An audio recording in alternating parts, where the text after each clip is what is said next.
Salut, c'est Sencho et on se retrouve pour une nouvelle vidéo statistique. Tu tiens vraiment à ce que la chaîne flop ou... Ouah, j'ai envie de te dire, on n'est plus à ça près. Hein. Aujourd'hui, ça va faire un bilan de l'arc Egghead, mais on va parler chiffres. On a fait une étude carrément. Ouais, je me fous pas de ta gueule. J'ai demandé à plusieurs membres du Discord de relire l'arc et de noter chaque chapitre sur 10. J'en ai fait une moyenne et c'est vachement intéressant. Mais avant de commencer...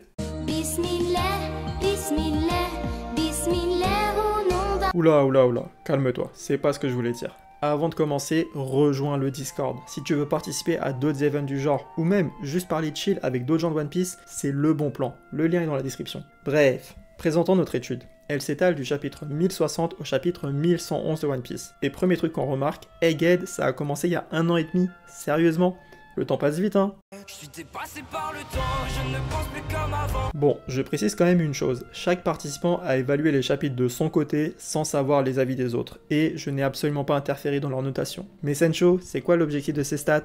Merci à la voix dans ma tête de me poser les bonnes questions au bon moment. En vrai, on va étudier plusieurs aspects, mais par exemple, une des questions qu'on va se poser est la suivante. One Piece est-il meilleur lorsqu'on ne voit pas les Megiwara? Bon, c'est pas nouveau, c'est un avis qui revient souvent, que je partage même, et c'est une bonne occasion de le tester en fait.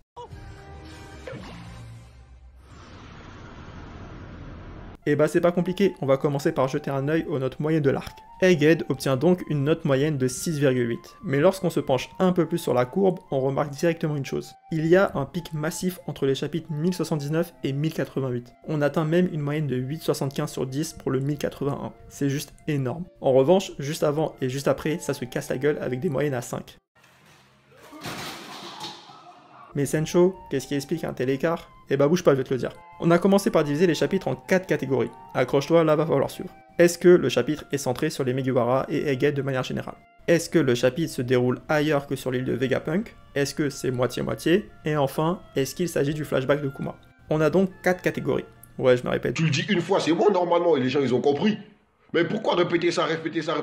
On commence absolument pas chronologiquement par le flashback de Kuma. La note moyenne est à 6,73. En vrai, c'est propre. On a sensiblement la même chose avec les chapitres à moitié sur Egghead et à moitié ailleurs. En fait, ces deux catégories ont des bonnes notes, et vont nous servir surtout de seuil de comparaison. Mais du coup, si t'as bien suivi, les deux catégories restantes sont les catégories avec les Megiwara et celles sans les Megiwara. Et bah c'est là où ça devient vraiment intéressant. Les chapitres sur Egghead et les Megiwara de manière générale ont une note moyenne de 6,38. A l'inverse, dès qu'on s'éloigne d'eux, on monte à 8,10. Il y a un écart de presque 2 points selon si on voit ou non les Megi. Je sais pas si tu réalises, mais on parle de notes sur 10. 2 points, c'est énorme. Après, je veux pas dire, hein, mais ça fait des années que je répète qu'ils sont chiants. Et entre nous, je connais personne qui préfère voir Franky à Shanks, Kobe ou Baggy. On est tous d'accord. Imagine la vie, pas comme ça qu'on imagine la vie. Plus sérieusement, je pense que ça traduit quelque chose. C'est peut-être lié au manque de tension et d'enjeux qui entourent les Megiwara. Le plot armor se fait par moments un peu trop ressentir. A l'inverse, on a des persos et des événements vraiment intéressants éparpillés dans le monde. Qui n'a pas aimé la rêverie, la ruche ou la cross guild? Faut dire, on a quand même très bien mangé avec ces passages. Quelle grâce. Non, c'est bon. Je veux goûter si la fraise. Bref, prochain critère.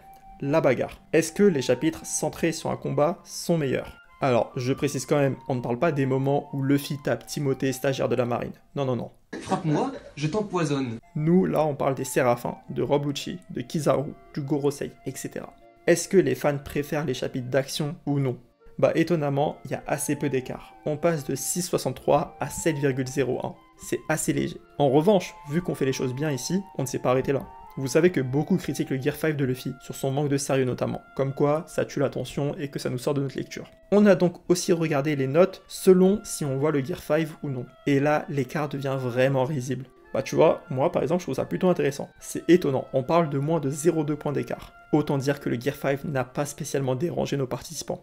Donc, la prochaine fois que quelqu'un te dit « Ouais, mais le Gear 5 de Luffy est nul », bah tu le rediriges vers la vidéo. Hop là, promo gratuite pour le Sench. Ok. Enfin, dernière stat, est-ce que les chapitres juste avant une pause d'Oda sont meilleurs? On le sait, Oda est un expert dans l'art du cliffhanger. À chaque fois qu'il y a une pause, les réseaux s'enflamment. On entend des « c'est le chapitre de l'année »,« quelle masterclass »,« merci Oda pour le poulet », et j'en passe. Et bah vérifions tout ça. Mais avant, si la vidéo t'a plu, et je sais qu'elle t'a plu, arrête de te mentir, sois sincère avec toi-même. Et bah je t'invite à poser ton like et à t'abonner, ça coûte rien et ça flatte l'ego. Allez, j'attends que tu le fasses. T'inquiète pas, j'ai tout mon temps. C'est bon? Allez, on reprend. Du coup, les chapitres avant une pause Oda sont en moyenne à 7,12. Là, ça devient vraiment pas mal du tout. Par contre, s'il n'y a pas de pause, ça retombe à 6,62. Ça confirme donc bel et bien le talent de l'auteur pour nous hyper quand il le faut. Les chapitres sont donc globalement meilleurs avant une pause, mais il n'y a pas un écart colossal non plus. Bon, si on devait faire un petit bilan rapide. S'il y a de la bagarre ou s'il y a une pause, le chapitre a plus de chances d'être meilleur. Mais si on veut vraiment se régaler, faut surtout que le chapitre ne tourne pas autour des muggy. Et tant qu'on parle d'eux, le Gear 5 de Luffy ne semble pas déranger tant que ça. Bon, j'espère que la vidéo t'a plu. Sachant de ce qu'on retrouve habituellement sur YouTube, n'hésite pas à me dire en commentaire ce que t'en as pensé. Et si tu veux un autre épisode sur un autre arc, eh bah ça peut se faire. Moi je te dis à très bientôt pour une autre vidéo ou un live. Ouais, parce qu'on fait souvent des lives. Et tu sais ce qui est cool? N'importe qui le souhaite peut venir participer à ces lives et discuter avec nous. On organise des discussions et des débats sur One Piece ouverts à tous. Donc, n'hésite pas à nous rejoindre sur le Discord. Vous avez tous les liens dans la description, y compris le PayPal. On n'hésite pas les mecs, hein. Allez, tchuss!